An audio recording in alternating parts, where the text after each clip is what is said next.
வணக்கம். நம்ம பெரியாழ்வார் திருமொழியில இன்னைக்கு மூன்றாம் பத்தினுடைய மூன்றாம் திருமொழி சீலை குதம்பை அப்படின்னு ஆரம்பிக்கக்கூடிய அந்த பாடல்கள் 10, 11 பார்க்க போறோம். இப்போ போன பாட்டுல அவ கன்றின் பின் முன்னாடி ஏன் உன்னை நான் போக விட்டேன் அப்படின்னு சொல்லியிருக்கா. கன்றின் பின் முன்னாடி போக விட்டுட்டு நான் ஏன் இந்த மாதிரி வீட்டுல உட்காந்துருக்கேனே, உன்னை இந்த மாதிரி இவ்வளவு உன்னுடைய கால்கள் நோக உன்னை நான் அனுப்பினனே அப்படின்னு சொல்லி வருத்தப்பட்டு பாடின பாடல்களை முன்னாடி பார்த்தோம். இரண்டாம் திருமொழியில பார்த்தோம். மூன்றாம் பத்து இரண்டாம் திருமொழியில பார்த்தோம். இப்போ இதுல திரும்ப வரான் கண்ணன்.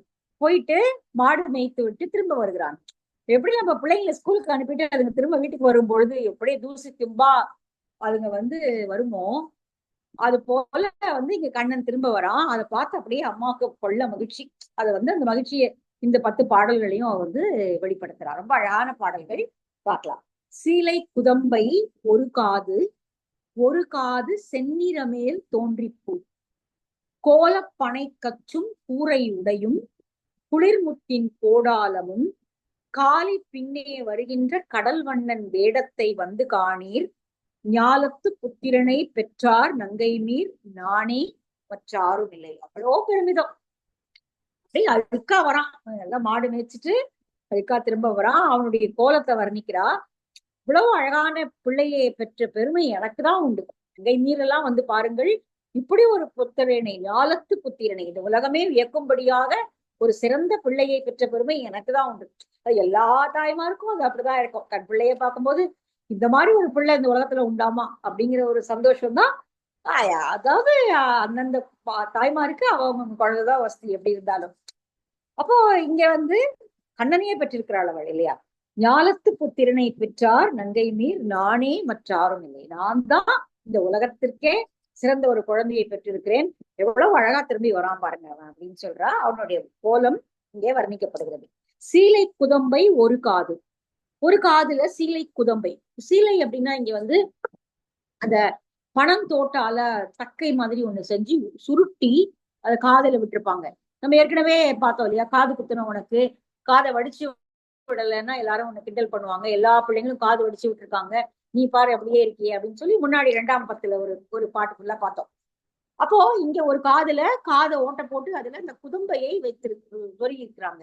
அப்போ அந்த காது கொஞ்ச நாள் ஆக அப்படியே வடிந்து விழும். காது அப்படியே பெருசாகி தொங்கும். அது அந்த காலத்துல அதுதான் அழகு. அதனால ஒரு காதுல சீலை குதம்பை இருக்கிறது. இவன் அங்க உள்ள போய் மாடு மேய்க்க போய் அங்க விளையாடி பல்வேறு பூக்களை எல்லாம் பார்த்ததுனால அங்க இருக்கக்கூடிய ஏதோ ஒரு பூவை எடுத்து காதுல வச்சிருக்கான். ஒரு பக்கம் காதுல வச்சிருக்கான். ஒரு காது செந்நிற மேல் தோன்றி பூ. தோன்றி பூவை சில பேர் காந்தல் அப்படின்னு சொல்றாங்க. இல்ல அது நீங்க நெட்ல போட்டு பார்த்தோம்னா தோன்றி செக்கசவேல் இருக்கக்கூடிய வேற ஒரு பூவையும் அது காட்டுறது. இன்னைக்கு நம்ம தேதியில அது என்ன பூவாக இங்க அறியப்படுகிறது அப்படின்னு தெரியல. ஆனால் தோன்றி சிவந்த நிறமுடைய ஒரு பூ. சில பேர் காந்தல்ங்கிறாங்க, சில பேர் காந்தல் இல்லை அப்படிங்கிறாங்க. சரி, நம்ம தோன்றி பூனே வச்சுக்கோம். செந்நிறமான தோன்றி. அந்த தோன்றி பூவை அவன் இன்னொரு காதில் சொருகி வைத்திருக்கிறான். அங்க அங்க மாடு மேய்க்க போன இடத்துல பார்த்த இடத்துல இருந்த ஒரு பூ, அந்த பூவை எடுத்து காதல சொல்லியிருப்பான். கோலப்பனை கச்சும் கூரை உடையும். அவனுடைய திருமேனிக்கு ஏற்ற ஆடைகளை அவன் அணிந்து கொண்டிருக்கிறான். அதன் மேல கட்டிய கச்சை, அவனுடைய இடுப்புல கச்சை, இந்த அங்கவஸ்திரம் மாதிரி இருக்கிறத கட்டி இருக்கிறாங்க குழந்தைக்கு. குளிர்முத்தின் கோடாலமும். கோடாலம் அப்படின்னா திரை வடிவில வரக்கூடிய ஒரு அணிகலன் கோடாலம் அப்படிங்கிறது. குளிர்முத்தின் முத்துக்களால் செய்யப்பட்ட கோடாலம், அரை வடிவத்துல வரக்கூடிய அணிகலனை அவன் அணிந்திருக்கிறான். குளிர்முத்தின் கோடாலமும். காலை பின்னே வருகின்ற, காலினா கன்று காலிகள், இங்க ஆடு மாடுகள், மாடுகளுக்கு பின்னாடி வருகின்ற கடல் வண்ணன் வேடத்தை காணு. கடல் போன்ற நிறம் பொருந்தியவனாகிய அவனுடைய கோலத்தை பாருங்க. இந்த ஞாலத்து புத்திரனை நான் தான் பெற்றேன். இவ்வளவு அழகா அவன் திரும்பி வரான் பாருங்க அப்படின்னு சொல்லி அவன் மாடு மேய்த்து விட்டு திரும்பி வரக்கூடிய கண்ணனுடைய அழகை யசோதை பாடுகிறாள். யசோதை மகிழ்ந்து பாடுவதாக இங்கே பெரியாழ்வார் பாடுகிறார். ரொம்ப அழகான பாட்டு இல்லையா. சரி, 2வது பாடல். கண்ணி நன்மாமதில் சூழ் தரு பூம்பொழில் காவிரி தென்னரங்கம், மன்னிய சீர் மதுசூதனா கேசவா, பாவியேன் வாழ்வுகந்து உன்னை இளம் கன்று மேய்க்கச் சிறுகாலே ஊட்டி ஒருபடுத்தேன், என்னின் மனம் வலி ஆள் ஒரு பெண்ணில்லை என்றனே முத்தம்டா. அதாவது இப்ப ஒரு குற்ற உணர்ச்சி. அடடா, இந்த மாதிரி ஒரு குழந்தைய முதல் பாட்டுல இந்த உலகத்துக்கே சிறந்த குழந்தைய நான் தான் பெற்றேன் அப்படின்றா. அப்போ அடுத்த பாட்டுல அவளுக்கு ஒரு குற்ற உணர்வு வருகிறது. ஐயோ, எப்படிப்பட்ட குழந்தைய போய் நான் காலங்காத்தால எழுப்பி கால் நோகும்படியாக கன்றுகாலிகளை மேய்த்துவாய்ன்னு அனுப்பிவிட்டனே, எனக்கு கொஞ்சமாவது மனசாட்சி இருக்கா, இரக்கம் இருக்கா, இந்த குழந்தைய போய் நான் இப்படி அனுப்பலாமா அப்படின்னு சொல்லி அந்த குற்ற உணர்ச்சியை சொல்லி குழந்தைய வந்து எப்ப நம்ம வந்து அது எல்லா தாய்மாருக்கும் ஒரு இதுதான். இப்போ வேலைக்கு போற தாய்மார்கள் குழந்தைய விட்டுட்டு போயிட்டாங்கன்னா ஈவினிங் திரும்ப வரும்பொழுது இன்னும் கொஞ்சம் கூடுதல் அக்கறையோடு அதை கவனிப்பதாக, அல்லது அதனுடைய சில விஷயங்களை வந்து கண்டுக்காம விடுறதாக, அல்லது ஏதாவது வாங்கிட்டு வந்து தர்றதா, ஏதாவது ஒண்ணு நடக்கும். அது ஒரு குற்ற உணர்ச்சியின் பால வரக்கூடிய ஒரு பதிவு.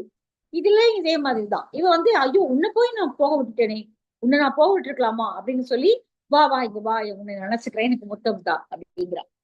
கன்னி நன் மா மதில் சூழ் தரு பூம்பொழில் காவிரி தென்னரங்கம். காவிரி சூழ்ந்திருக்கக்கூடிய தென்னரங்கத்தில் பள்ளி கொண்டிருப்பவன் நீ, அல்லது அங்கே குடிகொண்டிருப்பவன் நீ. நன் மா மதில் சூழ் தரு பூம்பொழில், பூம்பொழில்கள் உடைய மதில்களால் சூழப்பட்ட அந்த ஸ்ரீரங்கத்துல பள்ளி கொண்டிருப்பவன் அங்க எம்பெருமான். மன்னிய சீர் மதுசூதனா, மன்னிய என்றால் புகழ்பெற்ற, என்றும் நீடித்து நிற்கக்கூடிய புகழ்பெற்ற மதுசூதனனே, கேசவா, பாவியேன் வாழ்வுகந்து உன்னை இளம் கன்று மேய்க்க சிறுகாலே ஊட்டி ஒருபடுத்தேன். சிறுகாலே, சிறுகாலே அப்படிங்கிற வார்த்தை நிறைய இடத்துல வருது பிரபந்தத்துல. நம்ம ஆண்டாளுடையும் பார்த்திருக்கலாம். சிற்றம் சிறுகாலே வந்து உன்னை சேவித்து, நிறைய ஒப்புமைகள், நிறைய வார்த்தைகளை பயன்படுத்துவதில் பெரியாழ்வாருக்கும் அவருடைய மகளாகிய ஆண்டாளுக்கும் நிறைய ஒப்புமைகள் இருக்கிறத நம்ம அடிக்கடி பார்த்துட்டே வரோம். நிறைய வார்த்தைகளை அவர் பயன்படுத்தின அதே வார்த்தைகளை ஆண்டாளும் பயன்படுத்துறார். அப்போ சிறுகாலே ஊட்டி ஒருபடுத்தேன். சிறுகாலை, புலரி அப்படின்னு முன்னாடி பார்த்தோம். இந்த சிறுகாலை விடியற் காலையில, ஏன்னா மாடு மேய்ப்பவர்கள் விடிய காலையிலே கிளம்பிடுவாங்க. எப்படி விவசாயியும் எப்படி விடியற் காலையில கிளம்புவானோ அதே போல மாடு மேய்ப்பவர்களும் வெயில் தோங்குவதற்கு முன்னாடியே கிளம்புனாதான் பாதி வேலையாவது முடியும் இல்லையா. உன்னை இளம் கன்று மேய்க்க சிறுகாலே ஊட்டி ஒருபடுத்தேன். உனக்கு ஆலங்காலையில இப்படி நான் அனுப்பிட்டேன். என்னுடைய மனம் வலி ஒரு ஆள் ஒரு பெண்ணிலே. நான் வந்தெல்லாம் நான்லாம் ஒரு மனசாட்சி இருக்கிற பெண் தானா, இந்த மாதிரி ஒரு குழந்தைய போய் நான் இந்த மாதிரி காலையில அனுப்பலாமா? அனுப்பியாச்சு, போயிட்டு வந்தாச்சு. இப்ப வந்து அவளுடைய மனம் குற்ற உணர்ச்சியில குமிகிறது. வா வா இங்க வா, என்கிட்ட வா குட்டனே, வா எனக்கு ஒரு முத்தம் கொடு, உனக்கு ஒண்ணு கோவம் இல்லையா அம்மா மேல, அதனால எனக்கு ஒரு முத்தம் கொடுவா அப்படின்னு சொல்லி கண்ணனை அன்போடு அழைக்கிறாள். அதுதான் இந்த பாடல். ரொம்ப அழகான பாட்டு, வேற ஒண்ணும் பெரிய பொருள் அதுல இல்ல. சரி, அடுத்த பாட்டு. இப்ப வந்து குளிக்கணும் இல்லையா, போய் காலையில போயிருப்பான். காலையில போயிருக்கிறவங்க வந்து குளிக்காமதான் போயிருப்பான்.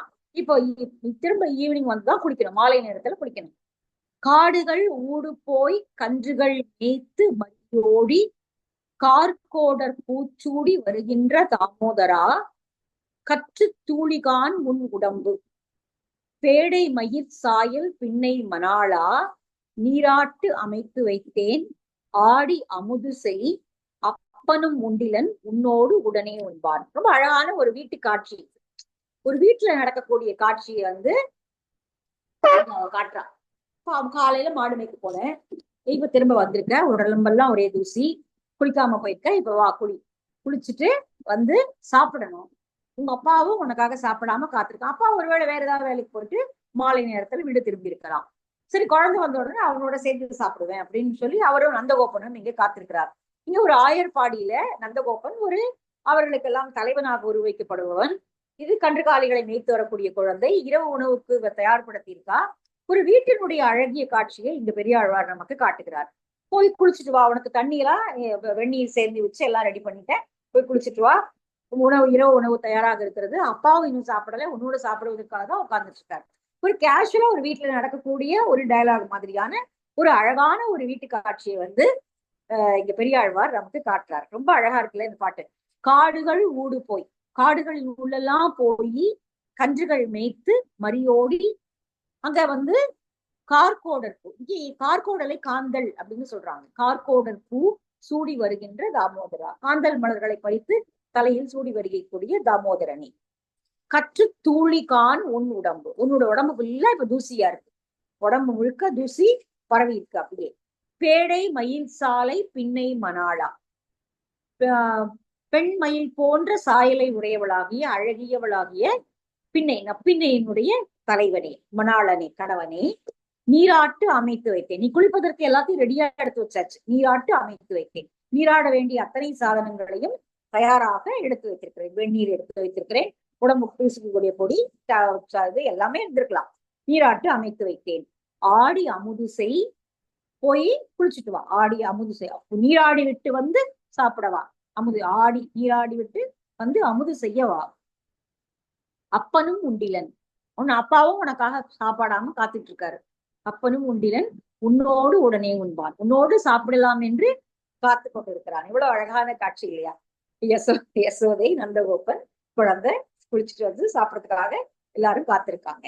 அதனால சாப்பிடவா, குளிச்சுட்டு சாப்பிடவா, எல்லாம் தயாராக, நீராடுவதற்கு எல்லாம் ரெடியா எடுத்து வச்சிருக்கேன், சாப்பிடுவதற்கும் எல்லாம் தயாராக இருக்கிறது அப்படின்னு சொல்லி கன்றுகாலி மேய்த்து விட்டு வந்த குழந்தையை அவள் உபசரிக்கிறாள்.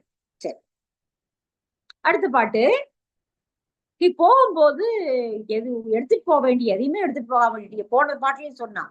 ஐயோ, குடையும் செருப்பும் எடுத்துக்காமே போயிட்டான், நான் கவனிக்கவே இல்லையே, அதை அப்படியே போயிட்டானே குழந்தை அப்படின்னு. நம்ம எல்லா வீடுகளிலும் நடக்கிறதா. ஒண்ணு டிஃபன் பாக்ஸ் விட்டுட்டு போயிடும், வாட்டர் பாட்டில் விட்டுட்டு போகும், ஜாமெண்ட்ரி பாக்ஸ் விட்டுட்டு போகும், ஏதாவது ஒரு புக்கை விட்டுட்டு போகும். ஐயோ, போன பிறகு டேபிள்ல ஒருங்கிணைக்கும் போது அம்மாவுக்கு தெரியும், ஐயோ விட்டுட்டு போயிட்டு குழந்தை அப்படின்ட்டு. கிட்டத்தட்ட அதே மாதிரியான ஒரு காட்சி தான். கடியார் பொழில் அணி வெங்கடவா கரும் போரேரே, நீ உகக்கும் குடையும் செருப்பும் குழலும் தருவிக்க கொள்ளாதே போனாய் மாலே, கடிய வெங்கானிடை கன்றின் போன சிறுகுட்ட செங்கமல அடிய வெதும்பி உன் கண்கள் சிவந்தாய் அசைந்திட்டாய் நீ எம்பிரான். ஐயோ, குழந்தை பாவம்.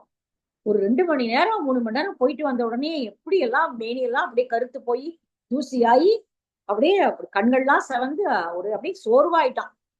ஒரு ஒரு எல்கேஜி போற குழந்தைக்கு வந்து வீட்டுக்கு வந்தா என்ன சுற்றுலா கிடைக்குமோ அதே போல இங்க நீ கொடை செருப்பு உன்னுடைய உனக்கு பிரியமான குழல் இதெல்லாம் எதுவுமே எடுத்துட்டு போலியே, அப்படியே கிளம்பி ஓடிட்டியே காலையில அந்த கன்றுகாலிகள் பின்னாடி. கடியார் பொழிலணி வேங்கடவா, அழகான பாதுகாப்பு மிகுந்த பொழில்கள் நிறைந்திருக்கக்கூடிய வேங்கடத்தில் வசிப்பவனே. கரும் போரேரே, கருமையான நிறம் பொருந்திய போர் ஏறு போன்ற வீரம் செறிந்தவனே. நீ உகக்கும் உனக்கு ரொம்ப பிரியமான உன்னுடைய குடை, உன்னுடைய செருப்பு, உன்னுடைய குழல் தருவிக்க கொள்ளாதே போனாய், அது கொண்டு வந்து கொடுக்கறதுக்குள்ளே நீ கிளம்பி போயிட்டியே மாலே. கடிய வெண்கானிடை கன்றின் பின் போன சிறு குட்ட செங்கமல அடிய வெதும்பி, உன்னுடைய காலெல்லாம் வலிச்சிருக்காதா? இந்த காட்டுல பரல் கற்கள் நிறைந்து இருக்கக்கூடிய காடு, நல்ல வெயில் வேற அடிக்குது. வெயில்ல கொடையும் இல்லாம செருப்பும் இல்லாம, சரி கொஞ்சம் மனசு வந்து கொஞ்ச நேரம் இளைப்பாறலாம் என்றால் குழல் உதுவா இல்லையா, அதையும் நீ எடுத்துட்டு போலியே, எல்லாத்தையும் மறந்துட்டு இப்படி போயிட்டியே. சிறு குட்ட செங்கமல அடிய வெதும்பி உன் கண்கள் சிவந்து, கொடை எடுத்துட்டு போல பத்தியா, அதோட உன் கண்ணெல்லாம் சிவந்து போச்சு வெயில்ல போனதுனால. அசைந்திட்டாய், அசைந்திட்டாய்னா ரொம்ப அப்படியே இழைப்பாயிட்ட, அப்படியே அப்படியே சோர்வுற்று இருக்கிறாய். அவனுக்கு அவ்வளவு அசதியாக உன்னுடைய உடல் இழைத்து போனது போல தெரிகிறது. அந்த அசதினால உடல் இழைத்து போனது போல தெரிகிறது. அசைந்திட்டாய் நீ எம்பிரான். இப்போ கன்றுகள் மேய்த்து வந்தவனை உபசரிப்பதற்காக பல வகையான வார்த்தைகளையும் யசோதை இங்கே சொல்கிறாள். அதுல இது ஒண்ணு. சரி, அடுத்த பாடல். எல்லாத்தையும் வந்து மறந்து வச்சுட்டு சில ஆபரணங்கள், நீ மேல போத்திக்கக்கூடிய ஒரு துணி, அதையும் நீ எடுத்துட்டு போல, அதை வச்சுட்டு போயிட்ட போல இருக்கு அப்படின்னு அடுத்த பாட்டுல சொல்றான்.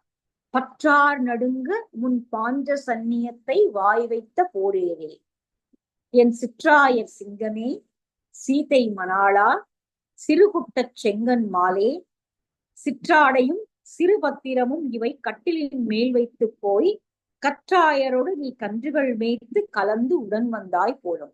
இவ போன பிறகுதான் அவ பார்த்திருக்கா.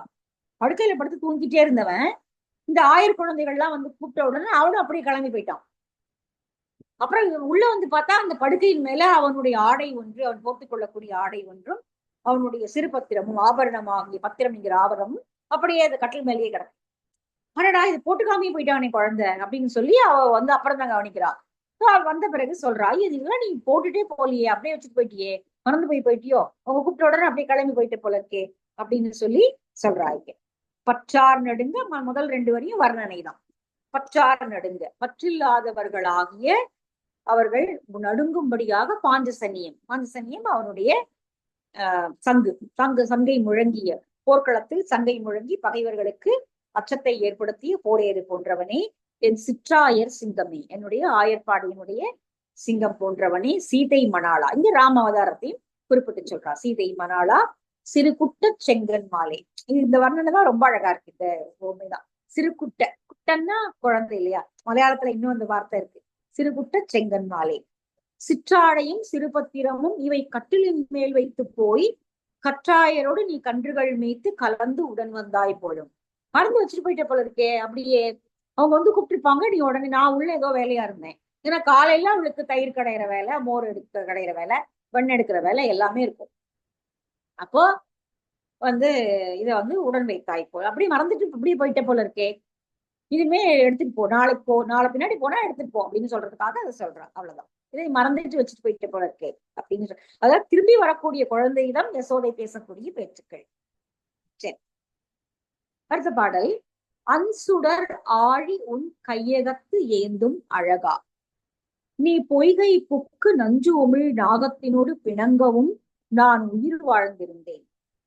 என் செய்ய என்னை வயிறு மறுக்கினாய், ஏதும் ஓர் அச்சம் இல்லை, கஞ்சன் மனத்துக்கு உகப்பனவே செய்தாய், காயாம்பூ வண்ணம் கொண்டாய். சரி, அப்படி மாடு மேய்க்க போகும்போது நடந்த ஒரு விஷயம்தான் அந்த காளிங்க மர்த்தனம் நாடி அந்த காளிங்கன் என்ற பாம்பை அடக்கியது. அது பின்னாடி இந்த ஆயர் பிள்ளைகள் வந்து சொல்லும் போதுதான் யசோதைகள்லாம் தெரிய வரும் இல்லையா. அவ போய் யமுனையில போய் தண்ணி குடிக்க போறாங்க, அந்த மடுவுல விஷம் கலந்திருந்ததுனால அந்த குழந்தைகள் எல்லாம் அங்க மயங்கி விழுறாங்க. அப்போ என்னன்னு பார்க்கும்போது அந்த காளிங்கன் அந்த விஷமாகி அந்த நீரை விஷமாக்கி வைத்திருக்கிறான். அவன் தலைமையில ஏறி நின்று இவன் காளிங்க மர்த்தரன் ஆடிய செய்தியை பின்னாடி ஆயர் பிள்ளைகள் வந்து வீட்டுல சொல்லியிருப்பாங்க. இப்படி செஞ்சியாமே நீ, ஐயோ என்னோட உயிரே போயிட்டு வந்துருச்சு, என் உயிரே போய் என் இல்ல, என்னோட என் உடம்புல இல்ல, உயிர் போய் உயிர் வந்த மாதிரி எனக்கு இருந்தது இதெல்லாம் சொல்ல கேட்கும் போது அப்படிங்கிற அந்த பாட்டுல.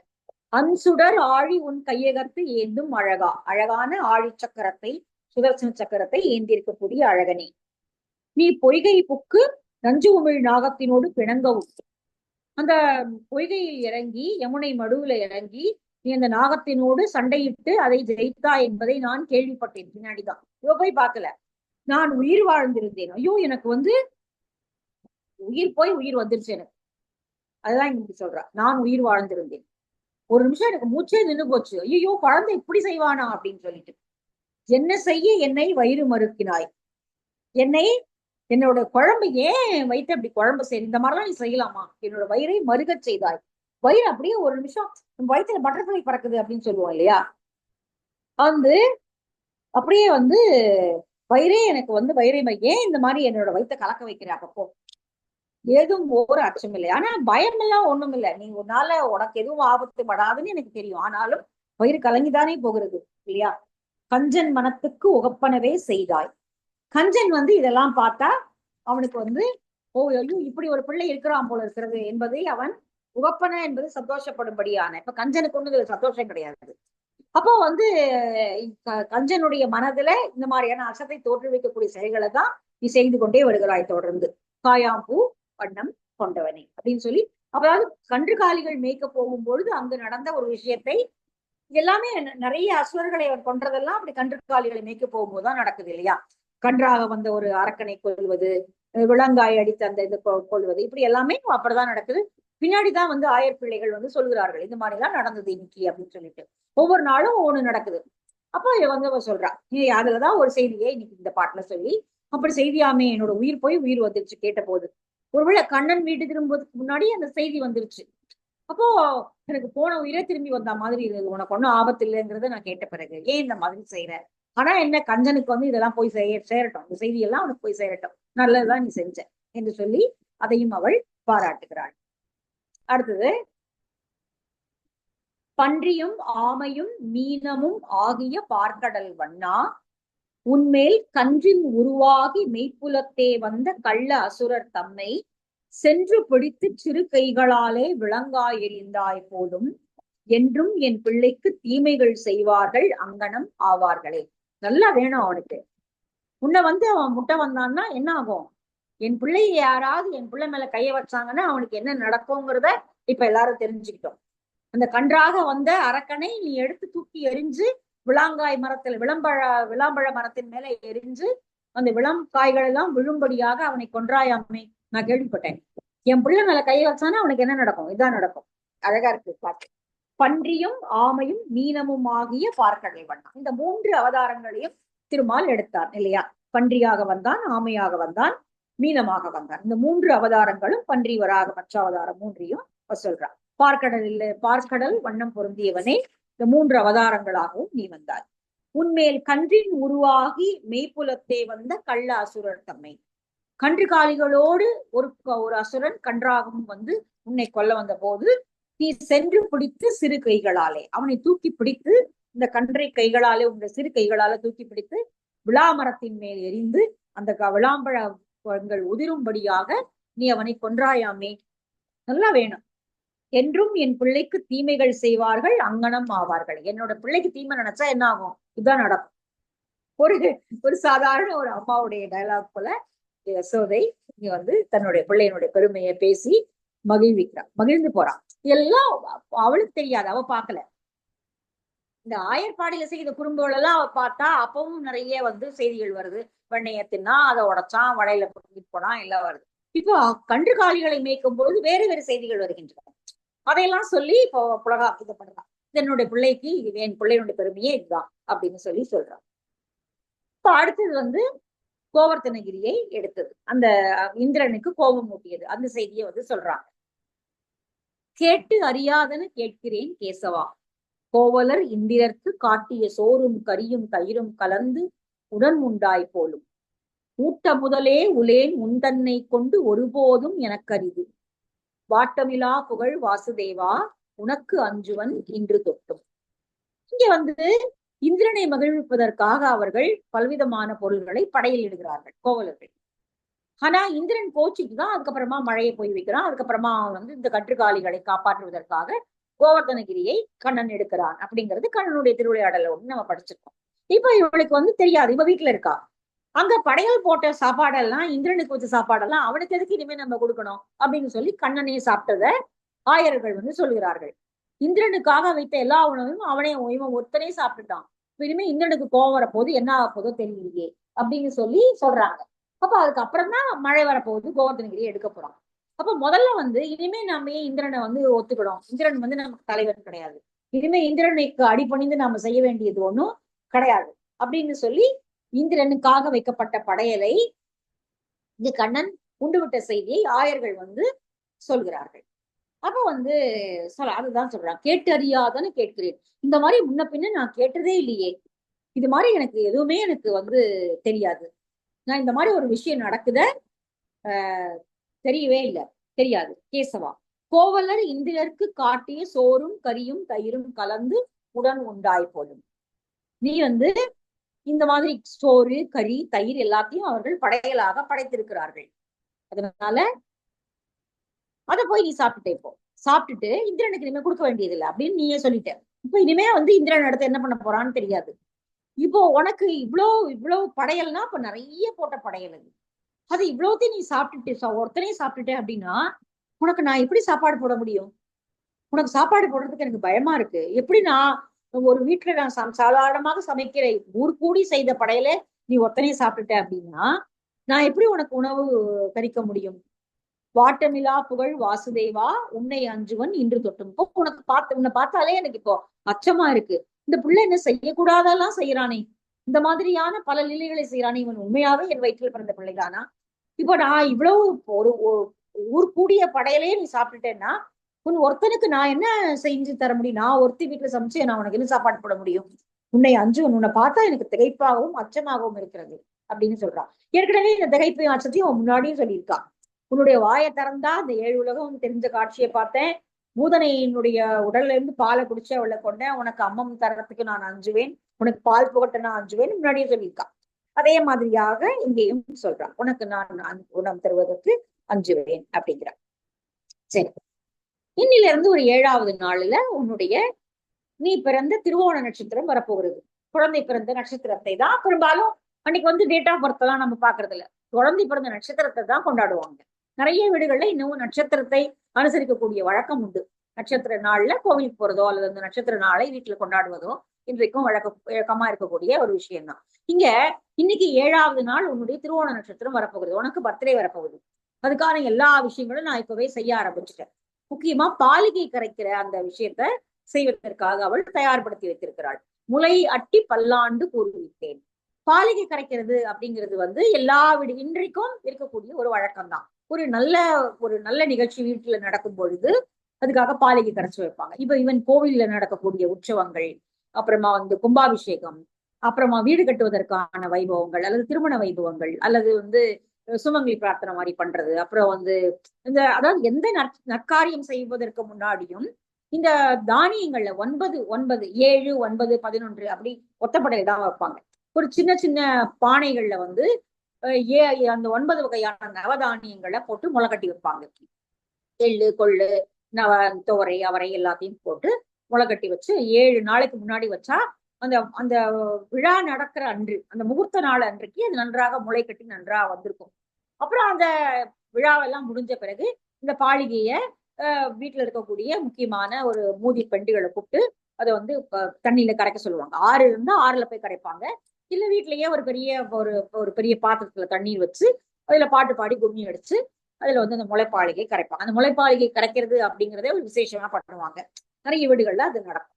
இங்க உன்னுடைய பிறந்த நாள் வரப்போகிறது, அதற்காக நான் இப்பொழுது பாலிகைகளை ஒருங்கிணைத்து வைத்து விட்டேன்.